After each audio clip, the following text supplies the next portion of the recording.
Assalamualaikum warahmatullahi wabarakatuh. Bismillahirrahmanirrahim. Alhamdulillahirabbil alamin. Wassalatu wassalamu ala asyrafil anbiya'i wal mursalin nabiyyina Muhammadin wa ala alihi wa sahbihi ajma'in.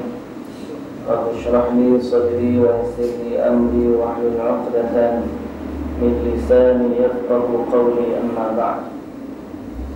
Muslimin dan muslimat, hadirin dan hadirat sidang jemaah yang dirahmati Allah Subhanahu wa taala sekalian. Alhamdulillah, kita sekali lagi bertemu pada malam ini dan kita merafakkan kesyukuran kepada Allah Subhanahu wa taala selaku Tuhan yang Maha Agung, yang Maha Pengasih lagi Maha Penyayang, yang merahmati kita dengan pelbagai nikmat-nikmatnya, yang mana tidak padan dengan pujian kita terhadap Allah, melainkan hanya Allah Subhanahu wa taala tahu apa yang sepatutnya layak bagi Allah Subhanahu wa taala. Dan insya-Allah pada malam ini kita akan membicarakan sambungan hadis yang telah kita baca dalam beberapa minggu, yaitu hadis kursi yang diriwayatkan oleh Nabi sallallahu alaihi wasallam dari Allah Subhanahu wa taala. Kita baca sekali lagi hadis yang panjang ini. An Abi Dzar radhiyallahu anhu 'anil Nabi sallallahu alaihi wasallam فيما يروي عن ربه عز وجل أنه قال: يا عبادي إني حرمت الظلم على نفسي وجعلته بينكم محرما فلا تظالموا. يا عبادي كلكم ضال إلا من هديته فاستهدوني أهدكم. يا عبادي كلكم جائع إلا من أطعمته فاستطعموني أطعمكم. يا عبادي كلكم عار إلا من كسوته فاستكسوني أكسكم. يا عبادي إنكم تخطئون بالليل والنهار وأنا أغفر الذنوب جميعا فاستغفروني أغفر لكم. يا عبادي إنكم لن تبلغوا ضري فتضروني ولن تبلغوا نفعي فتنفعوني. يا عبادي لو أن أولكم وآخركم وإنسكم وجنكم كانوا على أتقى قلب رجل واحد منكم ما زاد ذلك في ملكي شيئا.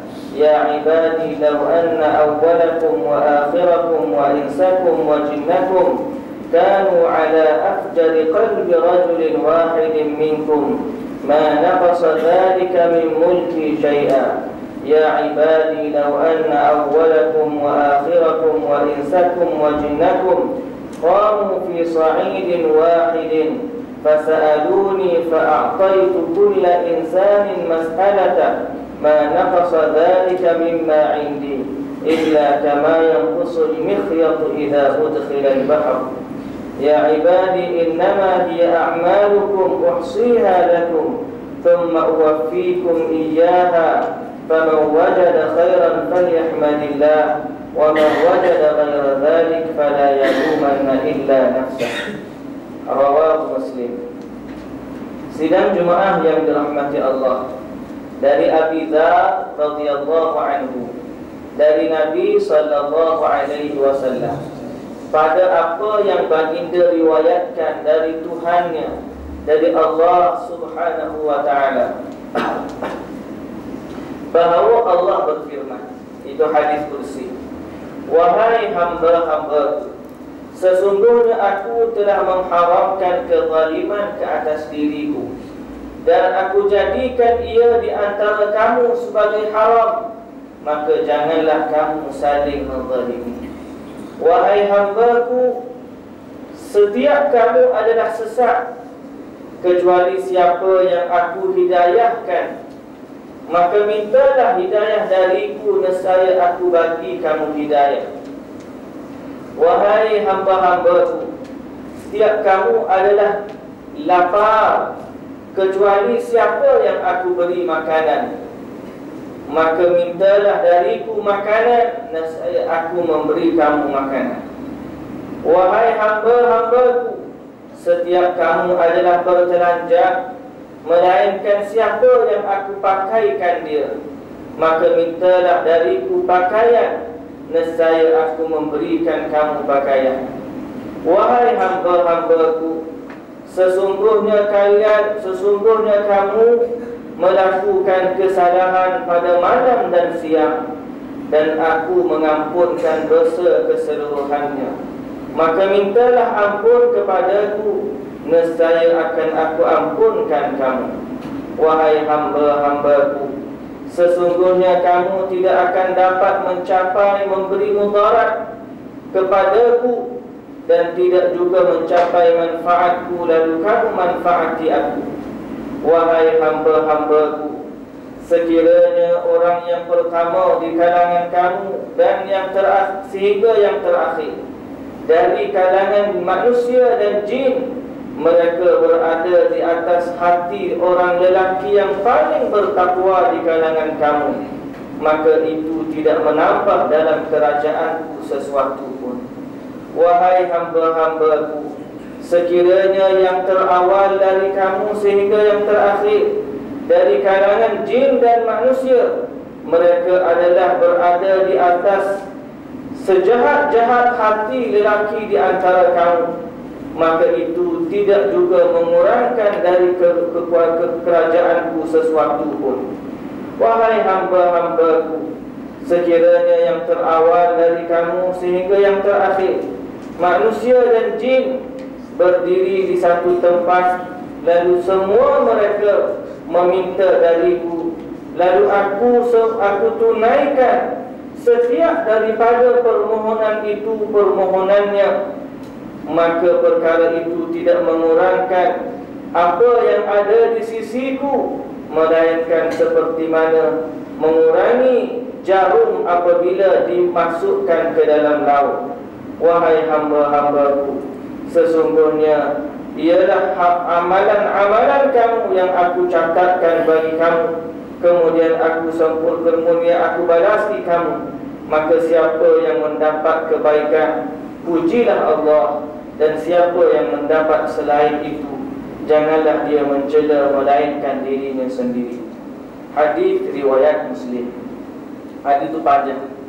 Sidang jemaah yang dirahmati Allah Subhanahu wa ta'ala sekalian, kita telah baca sebelum daripada ini perenggan yang menyatakan tentang Allah Subhanahu wa ta'ala menawarkan keampunan Allah kepada hamba-hambanya. Wa may yaghfiru dzunuba illallah, dan siapakah yang mampu untuk membuat tawaran itu, tawaran pengampunan dosa, selain dari Allah Subhanahu wa ta'ala. Tidak ada sesuatu yang lain selain Allah yang mampu untuk menawarkan pengampunan kepada kita, kerana hanya saja Allah lah yang memiliki kekuasaan dan kelayakan untuk mengampunkan dosa-dosa hamba. Adapun selain daripada Allah, maka semuanya bersifat makhluk yang bergantung harap dengan Allah Subhanahu wa ta'ala. Kita dalam agama Islam tidak ada yang boleh memberi keampunan melainkan Allah. Berbeza dengan bangsa atau agama Nasrani yang sebahagian daripada gereja menjual sijil pengampunan untuk mendapatkan dana bagi gereja. Paderi-paderi dia ada kuasa membaptiskan, menghapuskan dosa warisan, begitu juga menghapuskan dosa-dosa yang dilakukan oleh penganut-penganutnya. Itu adalah kebatilan yang nyata, kerana walaupun atau kerana sehebat mana pun manusia, walaupun dia adalah seorang Nabi dan Rasul, maka dia tidak memiliki kekuasaan untuk mengampunkan dosa manusia. Minta kepada Allah supaya diampunkan dosa boleh tolong, Tapi untuk mengampunkan dosa itu bukan kerja manusia. Maka kebatilan yang nyata lagi jelas bagi orang yang menganggap manusia itu ada kuasa mengampunkan.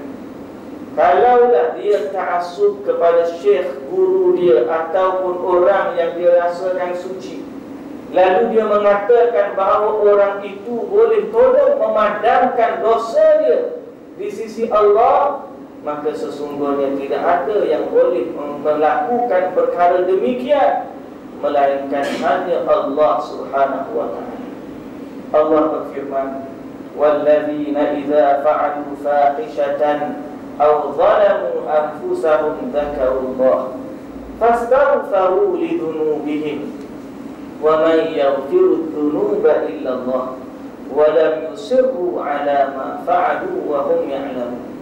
Antara sifat orang yang bertakwa dan orang yang berbuat kebajikan ialah apabila mereka melakukan kesalahan, fa'alu fahishatan aw zalamu anfusahum, ataupun mereka menzalimi diri mereka sendiri.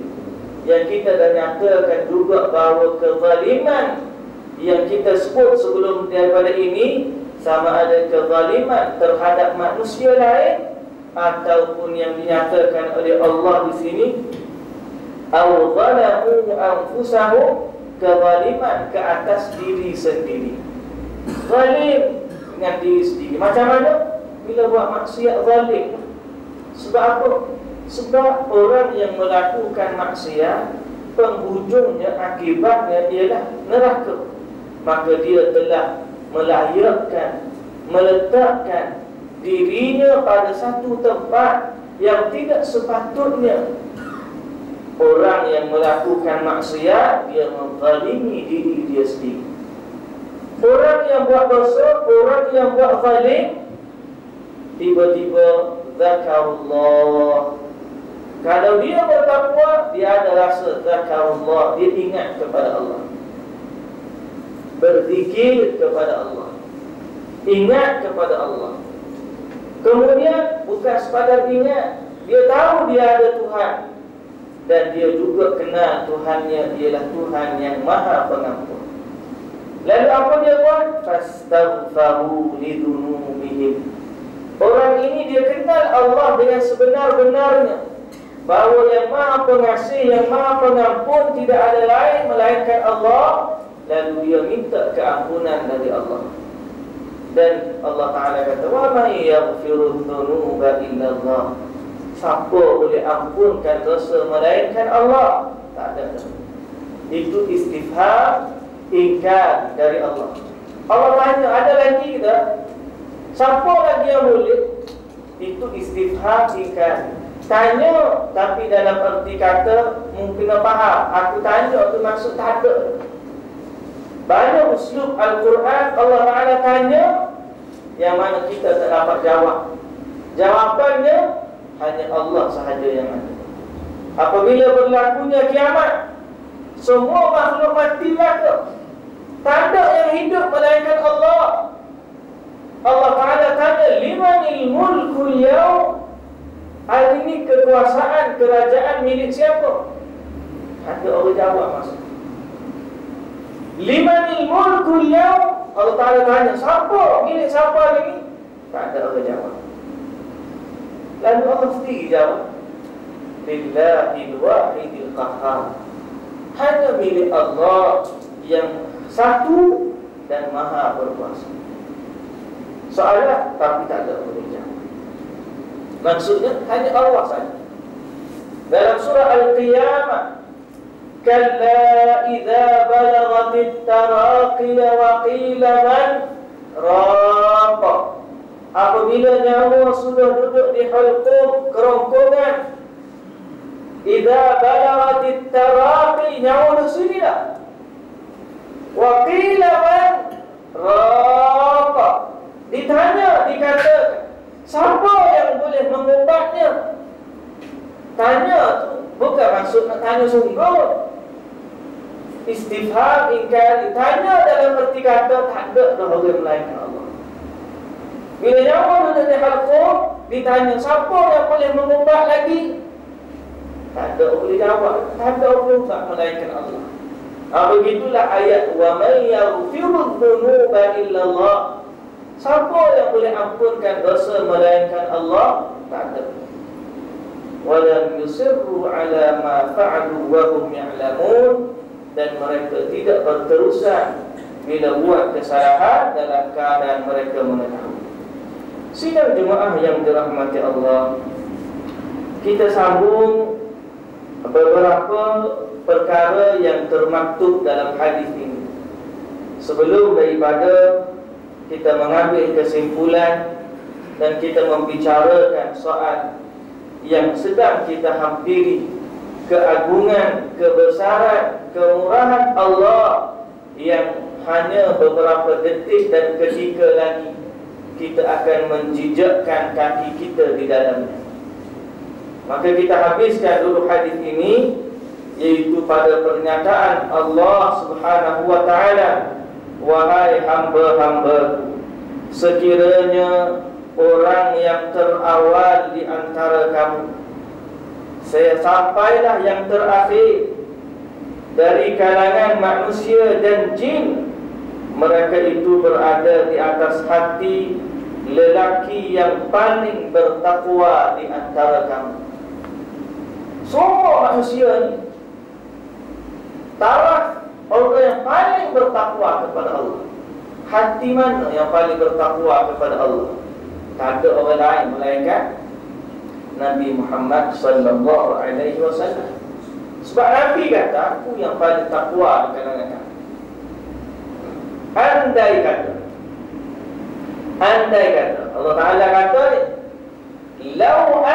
lau sekiranya paling awal di antara manusia sampai yang paling akhir, sejak daripada Nabi Adam sampai manusia hari kiamat, bukan setakat manusia saja, ambil jin yang paling awal sehingga jin yang paling akhir, semua ni berbilion jumlahnya, hatinya setara dengan hati Nabi Muhammad, berimanlah kau. Kalau sekiranya, tapi tidak begitu. Ini Allah Ta'ala nak bagi so kita faham. Kalau sekiranya demikian, ma zada zalika fi mulki syai'an, keimanan semua itu tidak menambahkan kekuasaanku walaupun sedikit. Allah dah kaya, Allah dah maha agung, dan Allah tidak berhajat kepada kita. Sebaliknya kita yang berhajat kepada Allah Subhanahu wa ta'ala. Allah Ta'ala kata lagi, sekiranya macam tadi juga, yang terawal sampai terakhir dari kalangan jin dan manusia, semuanya berada di atas hati orang yang paling jahat. Semuanya gaya Fir'aun lagi.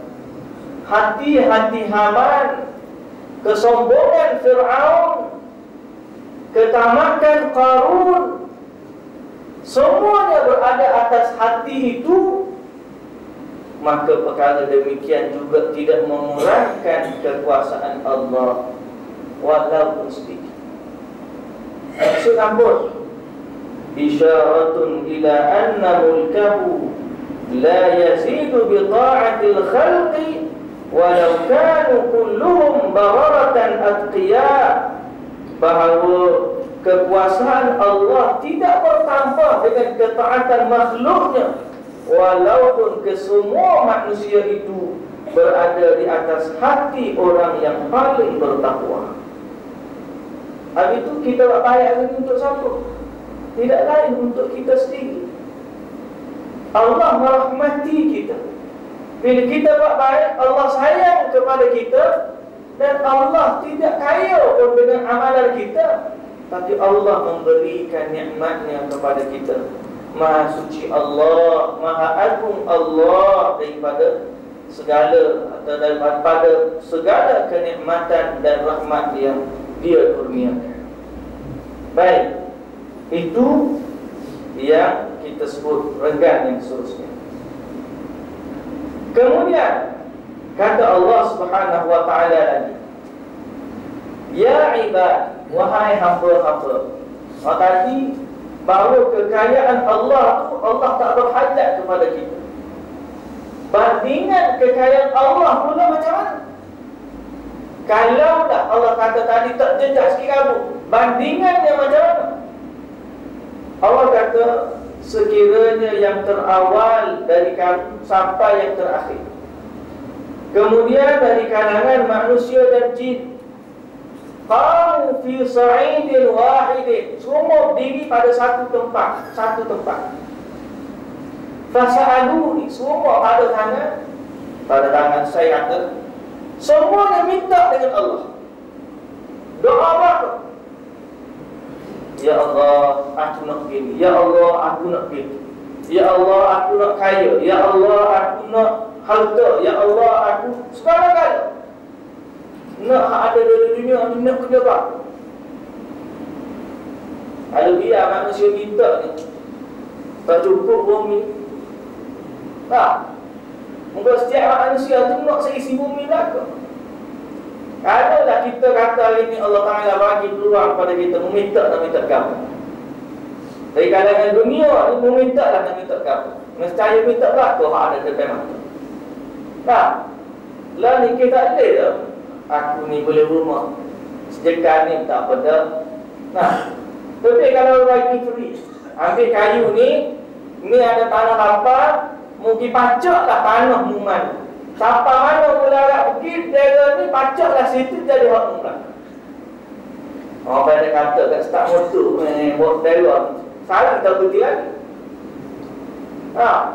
Kalau kita tengah pada masih tahu tanah kita begitu, kalau begitu start motor kali start sangat sehari, semua kita berhenti lagi motor.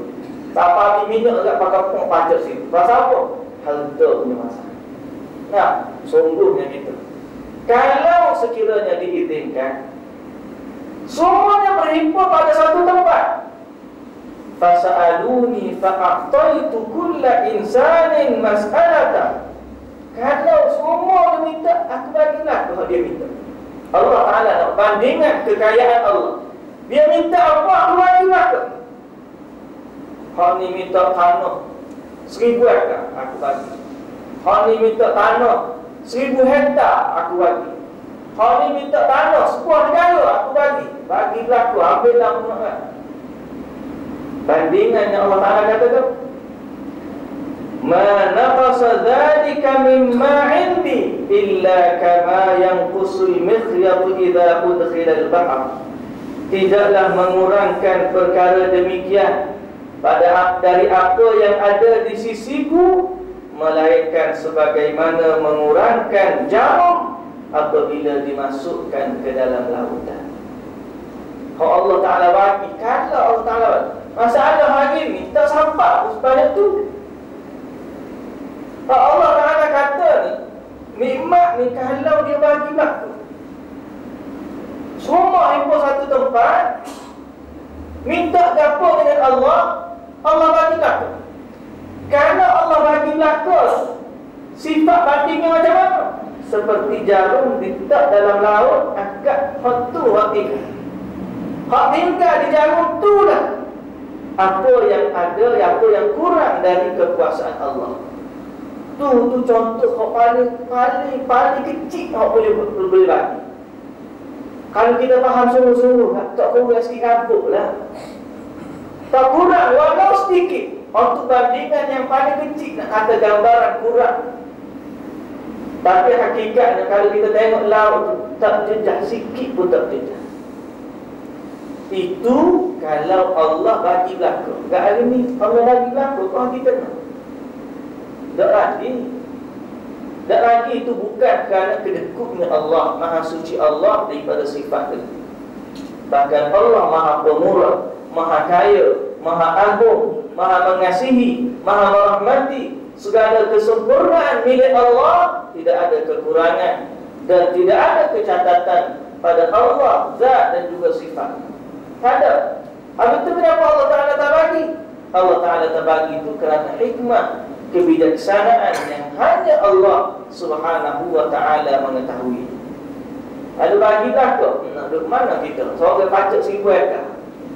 Nak hidup mana kita? Fa'adallah ibu bala tak muda. Itu gambaran kekayaan yang ada pada Allah Subhanahu wa ta'ala. Sebab tu Allah tak heran manusia orang kafir dapat banyak dalam dunia, tidak sedikit pun menjejaskan kekayaan Allah. Allah tak heran orang kafir nak ambil banyak mana dalam dunia, mau ambil lah. Ada nilai di sisi Allah. Kalau kita duduk jual akhirat, beli dunia, kita telah menjual satu perkara yang berharga, membeli barangan yang tidak berharga, sama sekali tidak berharga di sisi Allah. Kalau kita jual, sebahagian manusia jual akhirat, beli dunia. Dia gadai syurga dia untuk mendapat sebuah rumah di dunia. Orang lain jual kebun, Abu Dahdah jual kebun mendapatkan sebuah pokok kurma dalam syurga. Abu Dahdah macam mana? Satu hari berlaku zaman sahabat Nabi, ada orang nak buat tepi rumah dia, nak buat pagar, nak buat haid benteng, sepadan tiba-tiba kena tengah-tengah lain tu ada pokok kurma orang sebelah. Jadi tersekat binaan dia. Minta dengan orang tu, ya fulan jiran aku boleh tak bagi kat aku kurma ni, aku nak buat bangun ni aku ni biar jadi ramai molek. Akhir sekali dia tak bagi. Kawan ni minta, tak bagi. Ngadu kepada Rasulullah. Rasulullah sallallahu alaihi wasallam kata, boleh tak bagi dia? Tak boleh.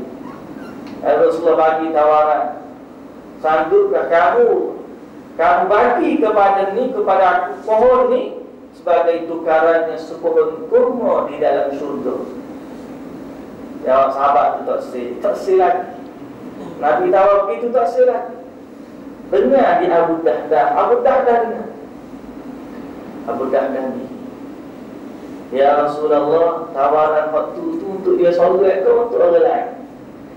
Offer ni member ke kau terbuka? Nah, Rasulullah kata sambung-sambung, kalau boleh bagi ke aku kurma ni, dia mendapatkan kurma dalam syurga. Dia terus kata, fulan, mungkin aku siapa? Abu Dahdah. Mungkin kebun aku macam mana dalam Madinah? Nah, kebun Abu Dahdah atau kebun yang paling indah di Madinah, dengan tanaman yang subur, dengan pepohon yang rimbun, kurma dia. Dia kata, nak kata kamu jual kepada aku sepohon kurma ni, kamu ambil satu kebun miliar. Oh, dia tu dengar sepohon gadis kebun. Saya jadi terus. Bila dapat kepada dia pohon kurma tu, dia kata, ya Rasulullah, sekarang yang kesuai kepada aku. Boleh kata pohon kurma tadi kamu jadi dalam syurga, boleh jadi milik aku dah. Rasulullah kata, tak boleh. Dia habis kebun, dia jual, tiba-tiba tak boleh, kata Rasulullah. Terkejut dia. Pokoknya Rasulullah kata, dia kerana menjual satu kebun, bukan setakat sepohon pokok Allah bagi, bahkan Allah ganjari kamu dengan sekebun yang lebih indah di dalam syurga. Itu orang yang menjual dunianya untuk membeli akhirat. Tapi sebahagian manusia akhir zaman menjual akhiratnya untuk mendapat haruan dunia. Dia tak kenal dunia ni setara mana. Allah Ta'ala kata, "Lau kanatid dunya ta'dilu 'indallahi janaha ba'udah ma saqa kafiran minha syarbata ma." Kita dah sebut banyak kali dah hadis ini, dan tolonglah ingat hadis ini.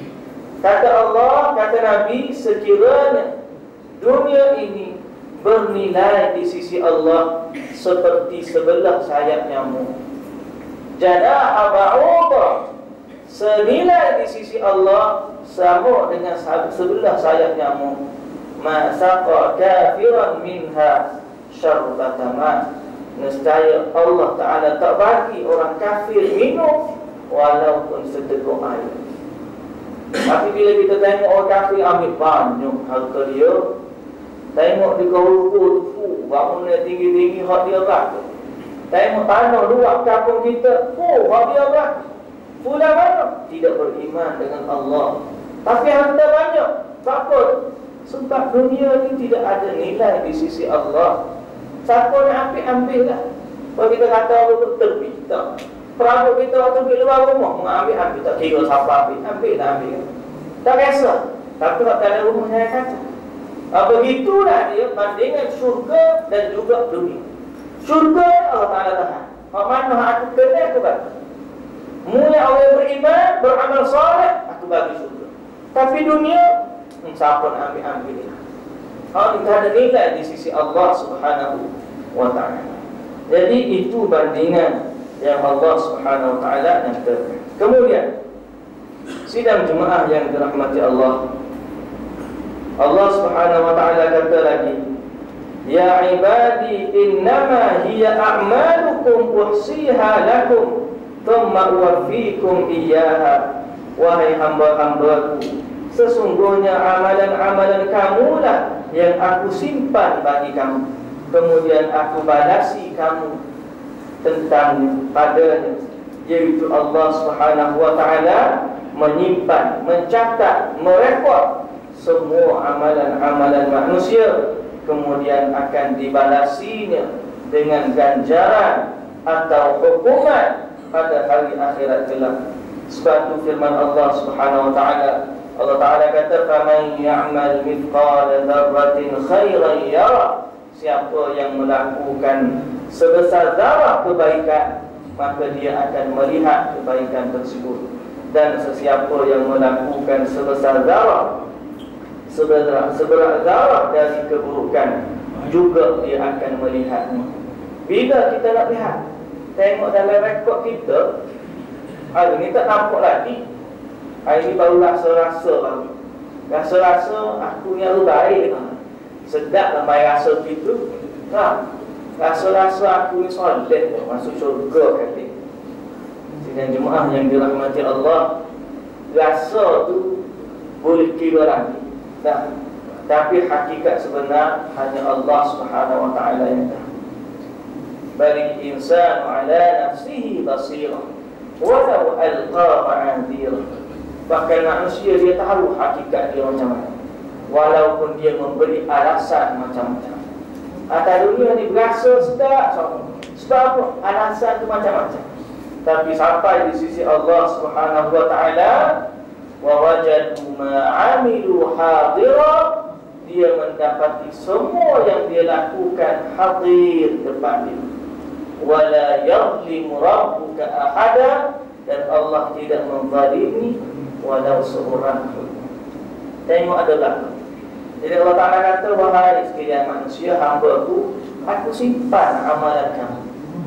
Aku simpan amalan kamu. Semua ayat ini rekod adalah. Rekod adalah.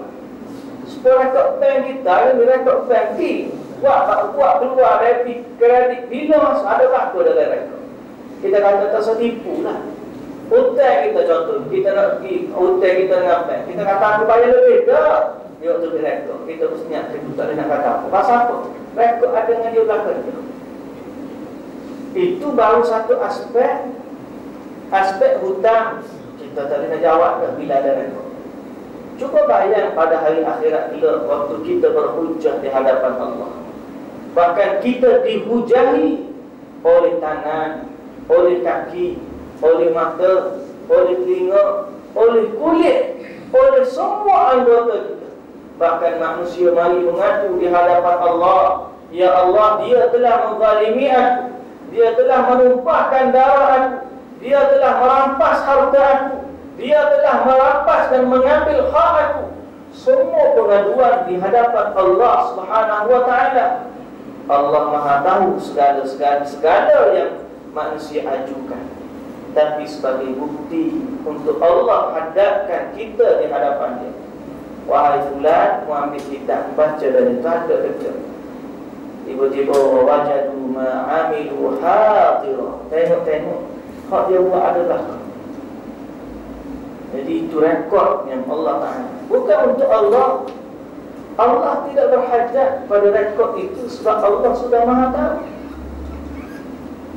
Tapi untuk siapa semua catatan amalan itu kullu insanin alzamnahu ta'irahu fi 'unuqihi. Setiap manusia kami lazimkan dia, kami tampakkan dia dengan ta'irahu fi 'unuqihi, iaitu kitab-kitab mereka, catatan mereka tergantung di leher-leher mereka. Maksudnya semua manusia ada kitab catatan amalan masing-masing. Kemana kita nak lari bila berada di hadapan pengadilan Allah Subhanahu wa ta'ala? Lalu kata Allah, "Tsumma uwaffikum iyyaha", kemudian aku balas apa yang ada dalam kitab. Kalau baik, dapatlah kebaikan. Kalau buruk, maka dapatlah kesengsaraan. Innama tuwaffawna ujurakum yaumal qiyamah. Kami balas dengan pahala-pahala. Bagi orang yang kafir, man ya'mal su'an yujza bihi. Siapa yang buat jahat juga dihukum dengan amalan-amalan mereka. Sidang Jumaat yang dirahmati Allah, jadi secara umum Allah bagi kepada kita gambaran perjalanan manusia, bahawa manusia ada dua kesudahan. Faman wajada khairan falyahmadillah. Siapa yang hujung hidup dia mendapati kebaikan, maka pujilah Allah. Sebab apa? Sebab hari ini yang kita buat ini semuanya adalah dengan hidayah dan petunjuk dari Allah. Pujilah Allah. Kita ni tak ada daya, tak ada upaya, la haula wala quwwata illa billah. Hidayah kita hari didapat pun daripada Allah. Kalau kita lahir dalam zuriat yang bukan Islam, belum tentu kita duduk sini pada malam. Pujilah Allah di atas segala nikmat yang Allah bagi. Faman wajada khairan falyahmadillah wa man wajada ghaira dhalik. Siapa yang mendapatkan selain daripada kebaikan, fala yalumanna illa nafsah, jangan dia cela melainkan diri dia sendiri. Sebab asbab untuk hidayah itu Allah Ta'ala hantarlah kepada. Kalau tak dapat hidayah tu, Allah tak bagi sebab, boleh jadi dia sendiri tidak mencari sebab-sebab hidayah. Nabi mari dah kepada dia tak beriman. Quran sampai dah depan dia tak beriman. Ustaz mari mengajar masjid dia tiap-tiap malam, dia tak dengar. Nah, bermuamalah dengan orang Islam tiap-tiap hari, orang Islam ajar kepada dia, tapi dia kalau tak tanya, maka fala yalumanna illa nafsah. Janganlah dia cela melainkan diri dia. Sebab Allah, wa ma kana Allah liyu'adzibahum wa ma kana Allah liyu'adziba qauman ba'da idh hadahum hatta yubayyana lahum ma yattaqun. Tidaklah Allah mengazab sesuatu kaum selepas daripada dia memberikan hidayah kepada mereka, sehinggalah dia menerangkan bagi mereka apa yang mereka sepatut buat untuk lari daripada azab Allah. Allah tak azab, melainkan Allah sudah menjelaskan, Allah sudah mengutuskan Rasul dan hujjah kepada manusia. Tapi manusia yang tidak menerima hidayah dan petunjuk dari Allah Subhanahu wa ta'ala sekalian. Sidang Jumaat yang dirahmati Allah Subhanahu wa ta'ala sekalian, apabila kita dalam bab hadis ini, hadis qudsi yang panjang yang menceritakan hakikat perjalanan hidup kita sebagai manusia di atas muka bumi. Dan untuk itu, rentetan daripada hadis itu suka saya mengingatkan kepada sidang Jumaat yang dirahmati Allah, bahawa satu peluang yang luas terbuka di hadapan kita. Akan datang kepada kita satu masa, satu zaman, satu suasana yang sangat-sangat diberkati oleh Allah Subhanahu wa ta'ala. Iaitulah kedatangan bulan Ramadan yang akan mengunjungi kita kurang sebulan lagi. Kedatangan Ramadan yang akan mengunjungi kita kurang sebulan lagi. Maka sewajibnya bagi kita sebagai orang yang memahami hakikat kelebihan Ramadan, untuk kita mempersiapkan diri kita menyambut kedatangan bulan yang penuh keberkatan itu dengan persiapan persediaan yang sewajib dan sepatutnya. Bayangkan ada tetamu yang nak hadir ke rumah kita. Apa yang kita buat? Takkan tetamu mandi baru kita nak start buat air. Takkan tetamu mandi kita nak minta izin, minta maaf, saya nak keluar sekejap nak beli goreng pisang. Tetamu sampai dah rumah kita, baru nak keluar rumah beli goreng pisang. Akhir sekali tamu duduk, lama dia duduk, goreng pisang lagi dia nak balik, baru sampai goreng pisang. Betul ke tidak? Sidang jemaah yang dirahmati Allah, tetamu yang hadir nak mari kepada kita ni kurang sebulan lagi akan tiba. Takkan bila dia sampai baru kita nak mempersiapkan segala persiapan yang sewajibnya kita laksanakan sewaktu kehadirannya, tentang salat kita, tentang bacaan Al-Quran kita, tentang kesungguhan kita dalam mentaati Allah, tentang hubungan kita dengan Allah Subhanahu wa ta'ala. Maka sewajibnya persiapan itu dimulakan, bermula daripada hari ini, bermula daripada bulan Sya'ban. Karena itulah Nabi SAW dalam perkara berkaitan dengan puasa Sya'ban, bahawa Rasulullah SAW bersabda, "Idzan tasafa Sya'ban fala tasum." Apabila melepasi separuh daripada bulan Sya'ban, maka janganlah kamu berpuasa. Jangan kamu berpuasa itu adalah hadis perintah atau larangan kepada orang yang selama ini tidak membiasakan diri mereka dengan puasa sunat, sehingga dikhawatiri puasa Sya'ban ini boleh meletihkan mereka untuk bersungguh-sungguh dalam bulan Ramadan. Perhatikan bagaimana Nabi memperingatkan kita dengan persediaan Ramadan. Siapa yang tak biasa puasa sunat, sama ada Isnin, Khamis ataupun puasa sunat, sebagaimana puasa Nabi Daud, selang satu hari puasa dan berbuka, maka apabila tiba separuh daripada bulan Sya'ban, Nabi besar jangan berpuasa. Sebab dikhawatiri puasa di akhir Sya'ban meletihkan mereka yang tidak biasa berpuasa daripada apabila mereka tiba dalam bulan Ramadan. Maksud apa hadis ini?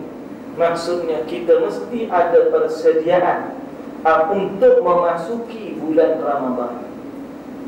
Mesti ada persediaan untuk menghadapi bulan Ramadan, untuk menyambut tetamu yang agung, iaitulah Syahrul Mubarak, bulan yang penuh dengan keberkatan. Persediaan kita yang paling utama ialah persediaan kita soal akidah. Soal akidah kita, hubungan kita dengan Allah Subhanahu wa ta'ala.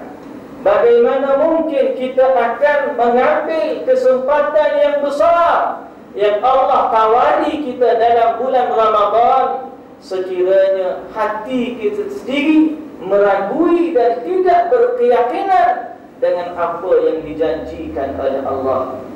Soal akidah berkait dengan soal keyakinan kita dengan Allah, dengan apa yang Allah janjikan, yakin dengan Allah, yakin dengan ajaran Al-Quran, yakin dengan dosa, yakin dengan pahala, yakin dengan syurga, yakin juga dengan neraka. Keyakinan soal akidah ini akan menyebabkan kita bersungguh apabila tiba dalam bulan Ramadan. Keyakinan kita. Mustahil seorang yang mana dia tidak kenal Allah, bila tiba jemputan untuk mendekatkan diri kepada Allah, dia bersungguh untuk mendekatkan diri kepada Allah. Tak kenal maka tak cinta. Jadi perkuatkan diri dengan soal akidah, mengenali Allah, mengenali ganjaran Allah berupa syurga dan juga neraka. Satu. Yang kedua, persiapkan diri dengan kefahaman tentang ibadah. Perkuatkan diri kita dengan kefahaman tentang beribadah kepada Allah Subhanahu wa ta'ala. Apa maksud kefahaman tentang ibadah? Yaitu beribadah kepada Allah dalam Ramadan sebagaimana atau sesuai selayaknya dengan apa yang Allah Ta'ala suka untuk kita beribadah. Macam mana? Tidak lain dan tidak bukan ialah kita mendidik diri kita untuk hidup di atas sunnah Nabi sallallahu alaihi wasallam. Hidupkan diri kita dengan sunnah Nabi. Hidupkan diri kita dengan amalan-amalan Nabi. Kerana sesungguhnya tidak ada amalan yang lebih dicintai Allah berbanding amalan yang ditinggalkan oleh Nabi sallallahu alaihi wasallam. Dan sidang jemaah yang dirahmati Allah, berkaitan dengan perkara tersebut, kita mesti ada satu kefahaman yang berkait dengan akidah kita dan juga kefahaman ibadah ini, yaitu membesarkan sunnah Nabi, ta'zimas sunnah. Biar kita rasa sunnah itu besar.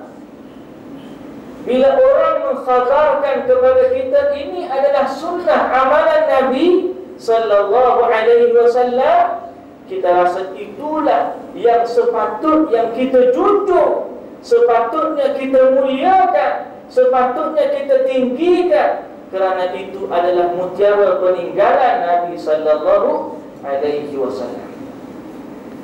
Tidak ada yang lain melainkan yang diajar oleh Rasul.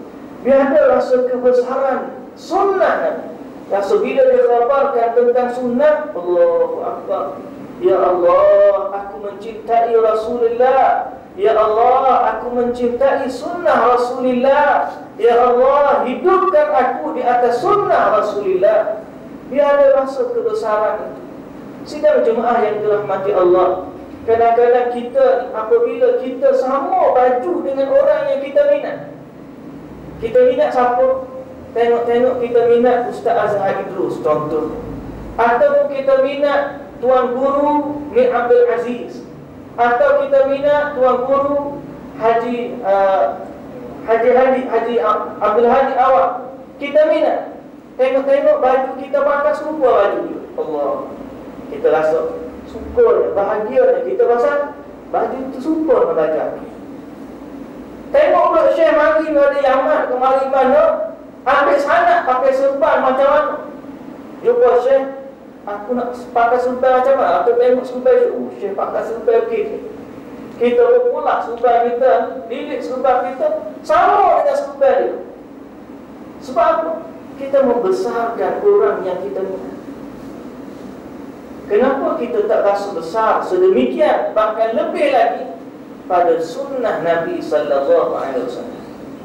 Betapa banyaknya di kalangan para sahabat apabila menceritakan tentang salat, mereka akan kata, inni la ashbahukum bi salati Rasulillah. Aku yang paling sama nak tunjuk kepada kamu, akulah yang paling sama salat aku dengan salat Rasulullah sallallahu alaihi wasallam. Uthman bin Affan apabila beliau berwudu, seusai wudunya, selesai wudu, dia kata, hakadha ra'aitu Rasulullah sallallahu alaihi wasallam yatawadda. Selesai berwudu, dia kata, beginilah aku melihat Rasulullah sallallahu alaihi wasallam berwudu. Para sahabat, kefahaman mereka dalam soal ibadah, mereka suka untuk menyamai apa yang diamalkan oleh Rasulullah sallallahu alaihi wasallam. Ini adalah kefaqihan dalam ibadah, bukan beribadah dalam semangat sahaja, tetapi beribadah dalam kesungguhan yang terbina di atas dasar ilmu, maka bersiapkan diri kita dengan perkara tersebut. Sidang jemaah yang dirahmati Allah, persiapan yang seterusnya ialah persiapkan diri kita dengan bacaan-bacaan Al-Quran. Boleh jadi pada hari ini masih ramai yang belum memahirkan dirinya dengan bacaan Al-Quran, dan boleh jadi ada yang sudah memahirkan dirinya dengan bacaan Al-Quran tetapi kurang memahirkan dirinya dengan makna-makna Al-Quran. Sedangkan Al-Quran, kata Allah, afala yatadabbaruna Al-Quran, tidakkah mereka bertadabbur, memahami isi kandungan Al-Quran? Maka Al-Quran adalah bacaan untuk lidah dan juga makanan untuk jiwa. Maka tunaikan hak-haknya yang kedua-dua untuk lidah dan juga untuk jiwa. Bacalah dia dengan lidah, hayatilah dia dengan jiwa. Mudah-mudahan Al-Quran memberi kesan dalam kehidupan kita sebagai seorang manusia. Yang seterusnya, sidang jemaah yang dirahmati Allah, persiapan kita tidak lain dan tidak bukan bahawa kita merundukkan diri kita, merendahkan diri kita, menghinakan diri kita apabila menyambut kedatangan Ramadan. Menghinakan diri kita untuk siapa? Menghinakan diri kita untuk Allah Subhanahu wa ta'ala. Kerana sesungguhnya puasa itu sendiri adalah untuk mendidik kita menjadi orang yang rendah diri. Antara maslahat, antara kebaikan, tujuan manusia disyariatkan berpuasa adalah untuk menyamakan dirinya dengan orang yang miskin dan untuk membesarkan hajatnya kepada Allah Subhanahu wa ta'ala. Bila kita letak diri kita setara dengan orang fakir dan miskin, yang tidak makan, yang tidak minum, maka pada masa itu kita merasakan persaudaraan kita sesama Islam adalah persaudaraan yang utuh dan utuh. Apabila kita mengajar diri kita untuk berhajat kepada sesuatu, tetapi dalam masa yang sama kita tidak boleh makan, kita tidak mampu untuk makan, maka kita menyandarkan hajat kita, berserah kepada Allah Subhanahu wa ta'ala. Puasa mengajar kita membina hubungan dengan Allah Subhanahu wa ta'ala. Ya ayyuhalladzina amanu kutiba alaikumus shiyam kama kutiba alal ladzina min qablikum la'allakum tattaqun. Supaya kita membina hubungan takwa dengan Allah Subhanahu wa ta'ala. Dan akhirnya persiapan kita dalam merendahkan diri kepada Allah, bahawa masa inilah kita bermuhasabah kepada Allah Subhanahu wa ta'ala dengan kesalahan-kesalahan, dosa-dosa yang telah kita lakukan. Sebaik saja kita meninggalkan Ramadan yang telah lalu. Yang tahun lepas, Ramadan yang tahun lepas, bermula daripada itu, sesungguhnya telah banyak yang kita lakukan yang menyalahi kehendak dan agama Allah Subhanahu wa ta'ala. Muhasabahkan diri kita dengan perkara-perkara tersebut. Karena sesungguhnya inilah yang kita nak bawa masuk ke dalam bulan Ramadan. Ramadan ila Ramadan, dari Ramadan kepada satu Ramadan, merupakan kafarah, penghapusan dosa antara keduanya, sekiranya kita memahami apa yang disediakan oleh Allah Subhanahu wa ta'ala dalam Ramadan. Sebab itu kita banyak berdoa, ya Allah, sampaikan kami ke dalam bulan Ramadan. Karena kita tahu kelebihan yang ada pada bulan tersebut. Karena kita tahu pengampunan yang Allah Ta'ala sediakan dalam bulan tersebut, bahawa kita tidak mempunyai Tuhan lain yang boleh mengampunkan dosa kita, dan kita tidak mempunyai kesempatan yang lebih baik daripada kesempatan berada dalam bulan Ramadan. Apatah lagi kesempatan berada dalam malam Lailatul Qadar. Jadi sidang jemaah yang dirahmati Allah, rendahkan diri kita, tawadhu'kan diri kita, untuk menghampiri Allah Subhanahu wa ta'ala, dan didiklah jiwa dan nafsu dalam masa berbaki untuk menyambut kedatangan Ramadan. Mudah-mudahan pada waktu Ramadan bertanda ke dalam jiwa kita, kita telah mempersiapkan diri kita dengan bekalan yang secukupnya. Janganlah apabila Ramadan sampai kepada kita, barulah kita bertatih merangkak untuk mengejar orang-orang saleh yang meninggalkan kita dengan amalan-amalan mereka.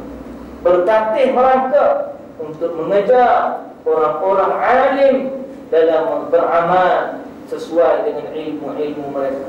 Bertatih merangkak mengejar orang-orang yang sebaya, yang serdaya dengan kita. Mereka meninggalkan kita dengan pahala-pahala mereka, tetapi kita masih lagi berada di belakang, dan kerana kita tidak mempunyai persiapan yang secukupnya untuk mendapatkan kelebihan-kelebihan Ramadan. Maka hayatilah persiapan yang diajar oleh Nabi SAW. Mudah-mudahan kita semua dirahmati oleh Allah Subhanahu wa ta'ala.